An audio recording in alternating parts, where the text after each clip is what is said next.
It was fun. High school was some of my best years. I was voted class vice president. Really? Yes. Okay. So I've been doing this political thing for a minute, Okay. y'all. And then played volleyball, basketball. I was recruited to run track, but I realized I am a team player. Okay.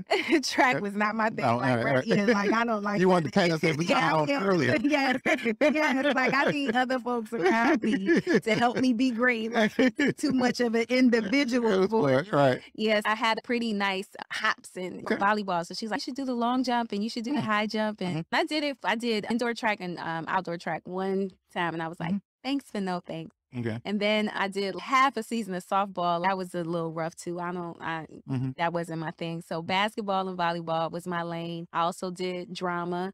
Okay. I was in part of the drama club. But I think some of my favorite memories just hanging out with my friends. I was voted most popular, so I was able to like hang. I was cool with the nerds. I was cool with the athletes. I was cool with the cool kids. Like I was cool with everybody. And so I think that prepared me for the life that I live right now. Like just being able to connect with people from different lifestyles, different backgrounds, and different perspectives, having no judgment, but just meeting people where they are.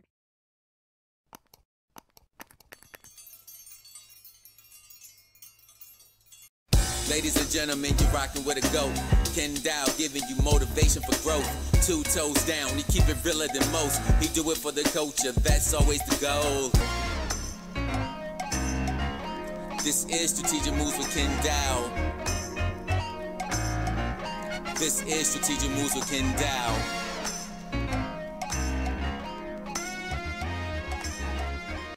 So Kim fits in this scenario because Kim has always been Shontel's road dog. Now, when talking about Shontel running for county council and when she got ready to run for county council, she decided that she wanted to talk to Kim. So I want to let you introduce how that whole thing went. I'm going to make a long story short, but we had an all-female council at the time. The article showed up in Cleveland's newspaper. Our clerk had this paper, and I came and I was getting side eyes from all of my colleagues. Like, what is going on? Well, maybe not you, but most of them. And I'm like, what's going on? So the clerk gives me the newspaper where it talks about me being a potential successor to C. Ellen Connolly, but I could not be reached for comment. But something about it gnawed at my spirit, and I thought maybe I should do it. And so when I made the decision, I get a call from none other than the longest serving councilwoman in Warrensville Heights, who says, Shontel, what you doing? You running? I was like, yeah. She said, I want to learn. You don't need to pay me. I just want to see. I want to know. I want to learn what it takes to run a campaign. And I said, okay. So from then, we were like Steve's. I'm like, okay, you in. I don't know what I'm doing. We gonna learn together. So that is how I came to be blessed with one of the most amazing legislators that I know. She's a bright mind, quiet force, calming spirit.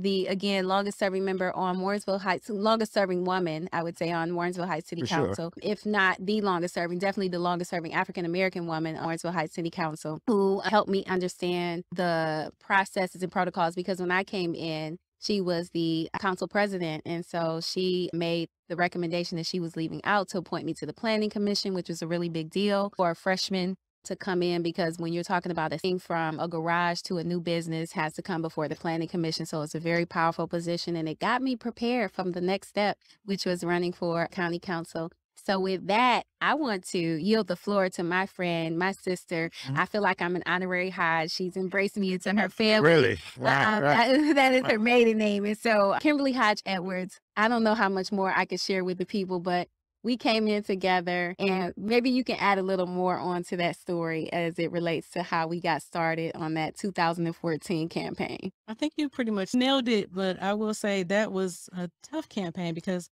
for that, I had only had the experience of campaigning for myself.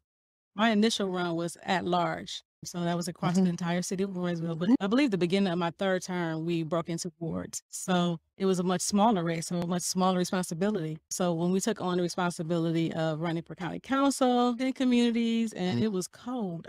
It was like this. It was like this. It was cold. And sometimes we had a nice group of volunteers, but sometimes it was just Shontel and I. And we were out there door to door, getting it done. And the rest is history. I think we did an awesome job. I know Mr. Dowell was a part of that as well. So that was your first time running. You county council, you was running for that position. What was that like for you? That was a bigger race for you. You had to raise a lot more money in that regard. How many people was in that race? 6 people. Six There were 6 people. of us, yeah. And you came out number one, similar to what you just went through almost, right? Yes. So what was some of your things that you thought when you actually got down to the county council? Nobody else was doing anything that we were doing. And so I think people, we might have got a lot of pity votes because they're like, this girl really wants this job. She out here and they out here with Right. single digits, 12 degrees, 9-degree weather, dropping lit, doing door hangers. The weather was like snow up to our knees, knocking doors where everybody else just kind of playing it cool. Like the weather broke, but it had given us a strong foothold. So in a 6-person race, thanks to the work of Kimberly Hodge Edwards and folks like you as well, we were able to get 48% of the vote. And the other thing that I think is important to point out when you talk about raising the money, it was nothing like this congressional race, but I'm motivated by challenges, right? But I was motivated because I heard that this other person had this big arsenal of money. And so we were able to overcome that. So I guess I like a challenge. We can say that. And so since this is strategic moves with Kenn Dowell, you did have a strategic move in that because we hired Alan Willamette. Yes. Yep. And it was purposely for the fact that we looked at the district and we knew specifically that Alan was a councilman from the city of Shaker Heights. Yep. We knew Alan was respected and people knew him. People didn't know you. And it was like, we should hire Alan to come on as your consultant, and Alan will be able to break you through the city of Shaker, Yep. which was very crucial in your district Very. for us to be able to pull that off. Shouts out to him Shout because out he to was Alan. able to help you in getting, at least for people, you needed to have a validator, I guess, if we could say. We had a cool team. So Alan Willamette, by virtue of Alan Willamette, we met Helen Sheehan, That's correct. Galen Sherline, and Brian Rance. Those were the folks. And then Wendy and Karen Velotis, who still I work with very closely to this day on the fundraising side. They introduced me to some of the techniques to utilize during fundraising. And so it was a kind of build the plane while you're flying it type of campaign, but not unusual for me. Again, I guess I'm a glutton for punishment. I don't know. But when I came to county council, I started going to the meetings a lot like what I did when I ran for city council. I think Kim can remember when I was elected to city council, I would go to the meetings just to listen and learn. What would the job be? What are the issues that people are talking about? What are the policies that are being discussed? Because if I'm going to get the job, I want to be able to hit the ground running. Well, I use that same philosophy when I was running for county council. I would go to the meetings and I started cultivating relationships there too. The council staff had already started taking a liking to me, and they would help me, assist me with different information as I needed it. And it's public information, so anybody that needed it could get it, or wanted it could get it. But, cultivating those relationships make a difference. So shout out to Trevor McLear and Joe Nani. Those are still my guys over at County Council. Still check in with them regularly. And they were absolutely amazing. Some of the most efficient, effective, intelligent staff on the county council. Everyone's great. Levine Ross, Ashley Johnson. The county council is a part-time position. So you have to rely heavily on your staff to be able to get things done. And every district is different. Mine was most reflective of the county as a whole. 60% Caucasian, 30% Black, and 10% other. So when we were talking about policies, you have to be able to address all of those constituencies and make sure that you're addressing their needs. Some communities' needs are greater than others. I didn't hear as much from Pepper Pike as I would from my constituents in Ward 1 because the needs are greater in Ward 1 than Pepper Pike. So just being able to deal with all of the different issues as it relates to the people you're serving. What's the biggest challenges that you see leaving out of there that you say, man, this is a big problem, or this is something that I really wish we can really do something about? One of the biggest issues that still tugs at me is the jail situation. That is something that is very challenging. As part-timers, we legislate.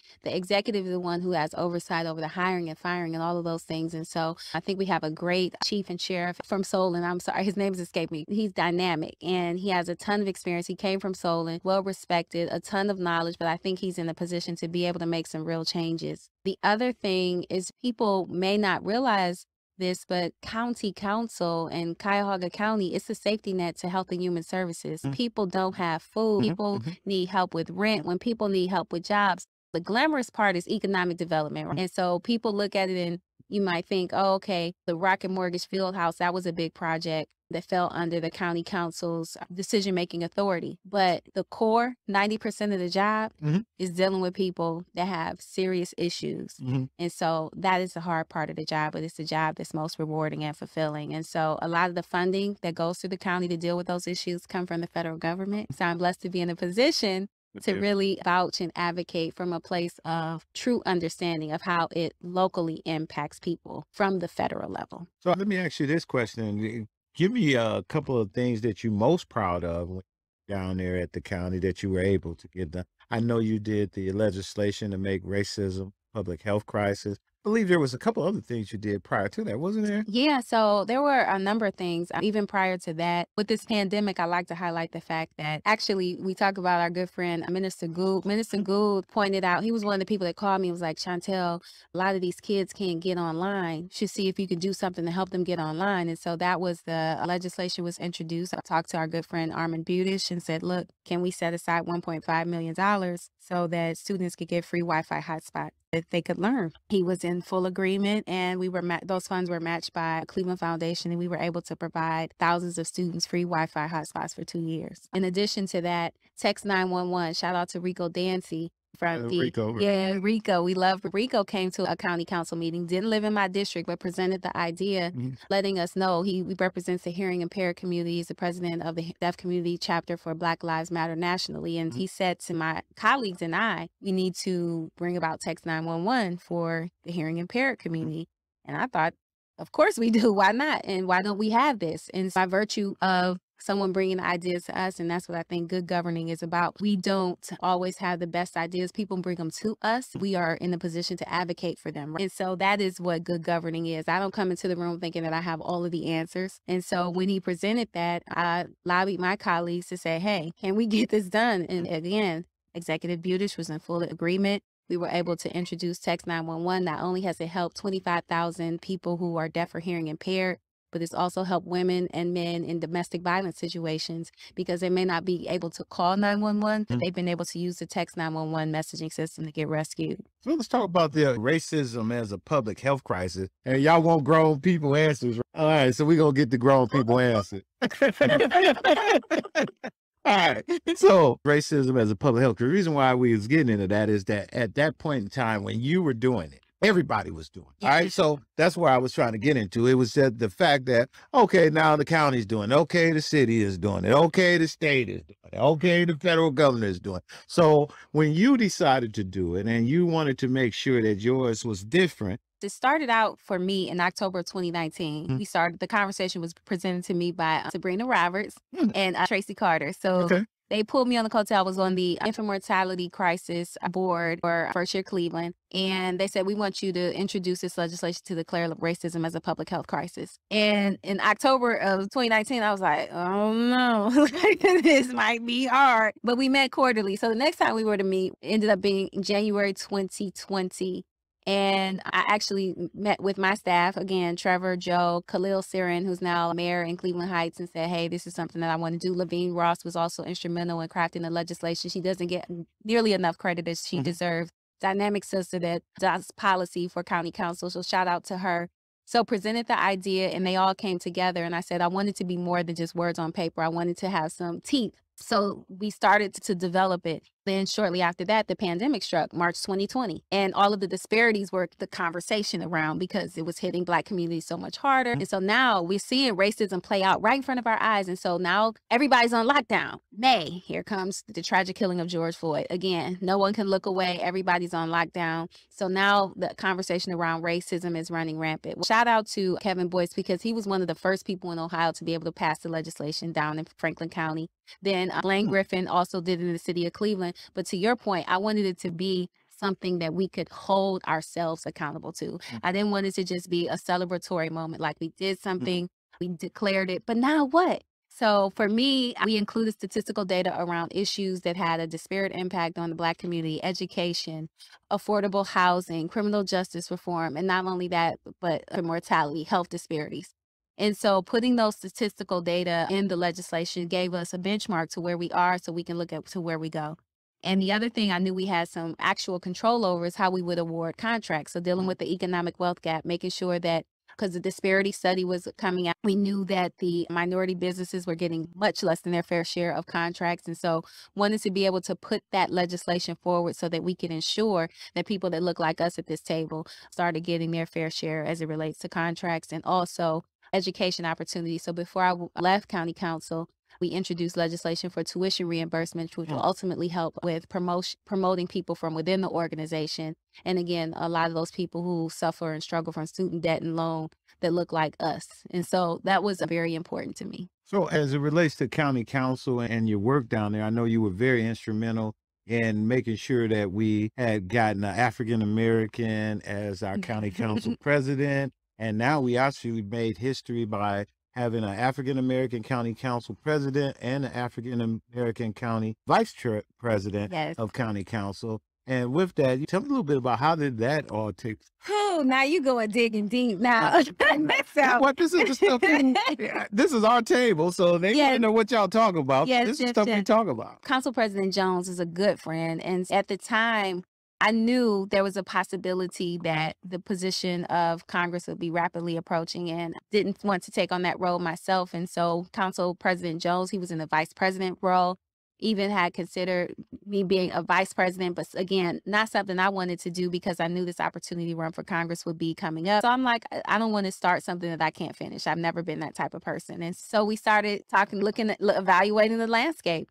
And he was certainly next in line to be the council president, but who was next to be the vice president. And with some good friends, we were able to get Cheryl Stevens to become our vice president. And now she's running for lieutenant governor. So shout out to her and Nan Whaley, who's running for governor. But that was the work of me, and Sonny Simon was instrumental in that, as well as some folks, one of my good friends on the other side of the aisle. We have to have people that we can work with on the other side of the aisle to get things done. And I think that's what has been tantamount to my success. When you talk about declaring that racism as a public health crisis, I'm proud to say that was supported by bipartisan sponsorship and unanimously supported by the county councils. It is possible and work together, but it takes hard work and it takes people who know how to work with other people to get those type of things done. So any words you have for the incoming county executive? And I'm not saying who it is, but I'm going to tell you my recommendation. I'm going to leave you give one, Kim, and then we're going to give one. My recommendation to the next county executive is I want the next county executive to really focus on, like you said, the human service part of the job. I think the development piece of it, rely on the cities and those folks to do that and support them, but really dig into what helping the people of the county. Any recommendations from you, Ms. Kim? I'm like on your coach a little bit with that. He needs to focus on those that are us, that don't have support that's needed. Those that have disabilities need support.